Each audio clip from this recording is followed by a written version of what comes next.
Então vamos dar continuidade aos nossos estudos de lições de economia para as artes.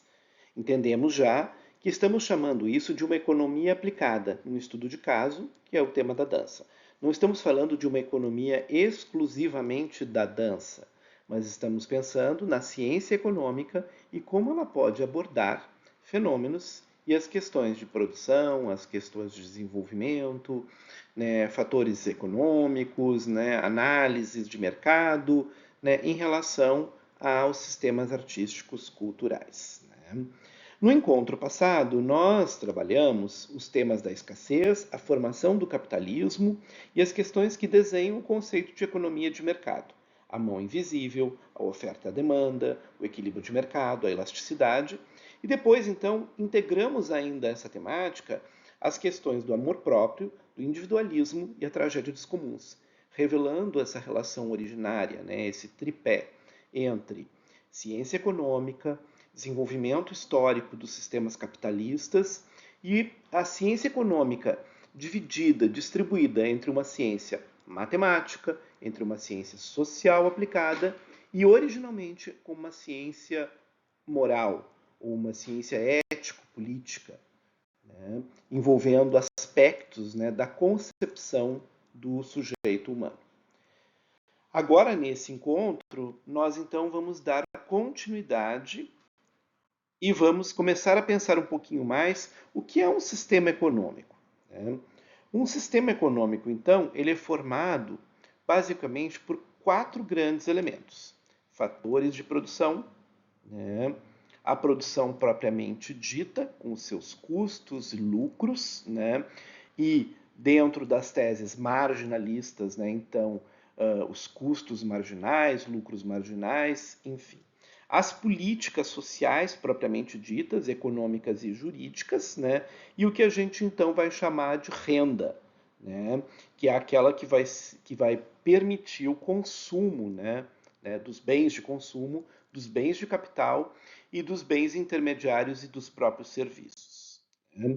Os sistemas, então, são formados por agentes. Né? De um lado, agentes da produção, que são os agentes ofertantes ou agentes da oferta, e agentes das famílias ou do consumo, que são agentes demandantes, agentes da demanda.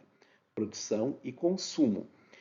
E leva em conta, né, na formação do sistema, a presença dos três fatores de produção clássicos, terra, trabalho e capital, e dos agentes institucionais, cuja principal figura, né, aqui a gente poderia representar que os aspectos políticos, jurídicos, sociais, eles são modelados por uma figura central, que é o governo, os governos ou os estados.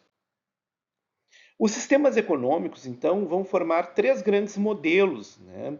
Então, nos livros da literatura mais clássica, mais tradicional, numa introdução à ciência econômica, nós conhecemos três modelos de sistemas econômicos. Né? O sistema econômico de mercado, o sistema econômico planificado e o sistema misto.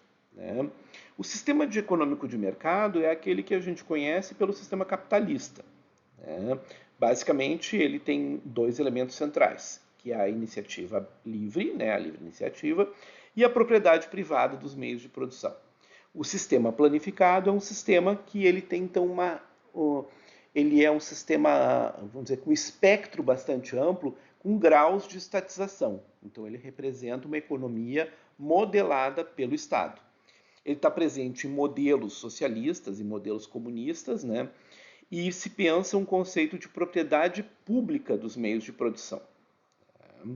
E não há um consenso em relação aos graus de liberdade da iniciativa econômica. E os sistemas mistos, que é aqueles que criaram uma economia do chamado estado de bem-estar, né? Desenvolvida na Europa do pós-guerra, na Segunda Grande Guerra Mundial, né? Que é um tipo de economia de mercado somada a uma economia social, com uma intervenção, e aí essa intervenção tem um largo espectro, né? De menor até uma intervenção mais, uma presença mais forte do Estado em suas políticas públicas e suas políticas sociais. Uma presença do Estado como empresa, né, como agente, né, produtivo, como agente regulador, né, dessa economia. Então ele vai funcionar através de agências, né, que controlam, né, e regulam o funcionamento do mercado, né, uh, e às vezes apenas assim como um elemento assim que é equilibrador das forças, né, do sistema de mercado. O Estado aqui ele é bastante ativo economicamente, né, e ele vai gerar então esses modelos da social-democracia, né, com as suas agências de controle social. Então, os sistemas se encontram numa linha entre menor presença do Estado e maior presença do Estado. Menor intervenção dos agentes institucionais e maior intervenção dos agentes institucionais em relação ao quê? Aos fatores de produção, ou seja, em relação à forma como será regulada a oferta e a demanda, ou seja, como esses agentes interferem no mercado.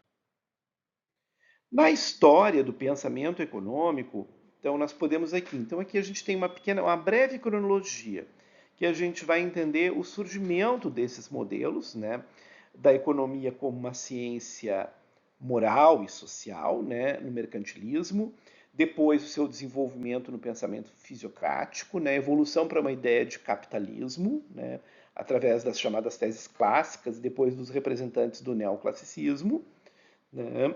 Depois veremos então o surgimento, né, do que a gente chamaria dos teóricos keynesianos, que tem uma perspectiva bastante diferente, né, a partir da concepção da noção de pleno emprego. Né?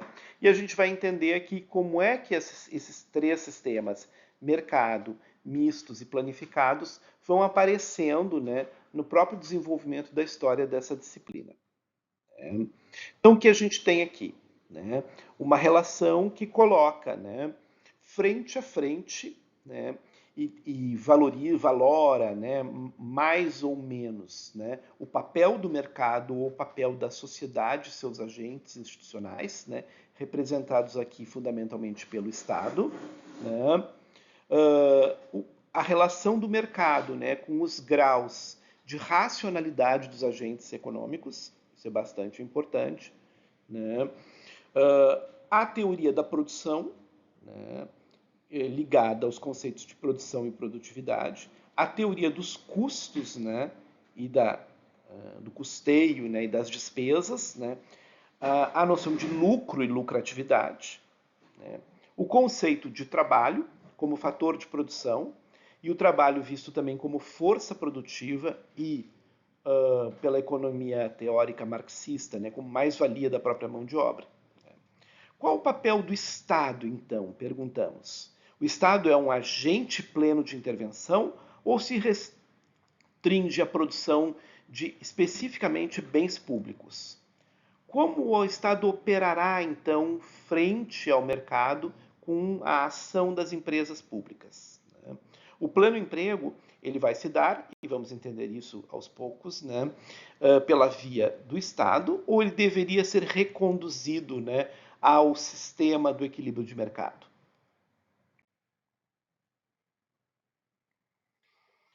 Nós vamos aqui ter também uma quarta via, vamos dizer assim, né, que é uma concepção um pouco diferenciada do conceito de capitalismo. Né? O capitalismo pensado, e eu acho que ele vai servir muito para pensar a presença de um fator de produção que é o empreendedorismo, né? O conceito de Schumpeter de destruição criativa. Né? Na perspectiva schumpeteriana, as economias de mercado elas são mais flexíveis. Por quê? Porque elas enfrentam uma menor presença do Estado com uma baixa regulação, né, desse agente institucional. Né?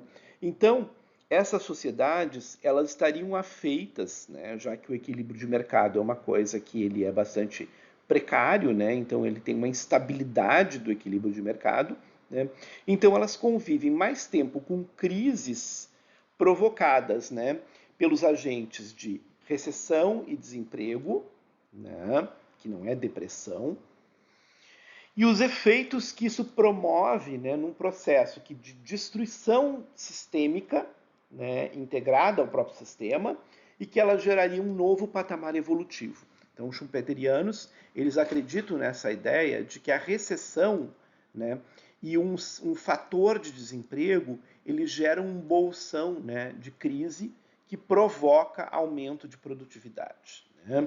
Na perspectiva schumpeteriana, porque ele vai trabalhar com a ideia de macrosistema, né? Ou seja, de longa duração, o capitalismo é um sistema que vive das crises. Né? E as crises são condições estruturais do capitalismo que beneficiam a economia como um todo a longo prazo. Nessa perspectiva, economistas schumpeterianos têm uma visão bastante anti-keynesiana. Né? Na perspectiva deles, a volatilidade é uma característica essencial do sistema capitalista. E as mutações produtivas elas vão ser responsáveis por processos revolucionários internos sistêmicos, né? Que é o próprio conceito de destruição criativa. Os impactos, então, provocados por desemprego, por recessão econômica, demandam, né, processos cada vez mais acelerados de adaptação. Né? O que nós vamos também pensar, né, a partir, né, do capitalismo mais contemporâneo, do conceito central para esse capitalismo, que é o conceito de inovação. E a adaptação ou a inovação que daí resulta é exatamente o resultado da capacidade de maior eficiência do próprio sistema de absorver as crises. Então, em resumo, a plasticidade e a criatividade são elementos integrantes, né, e formadores da própria economia de mercado. Então, esses são os benefícios que a economia de mercado deve gerar. O mercado, na perspectiva schumpeteriana, é um sistema altamente adaptativo.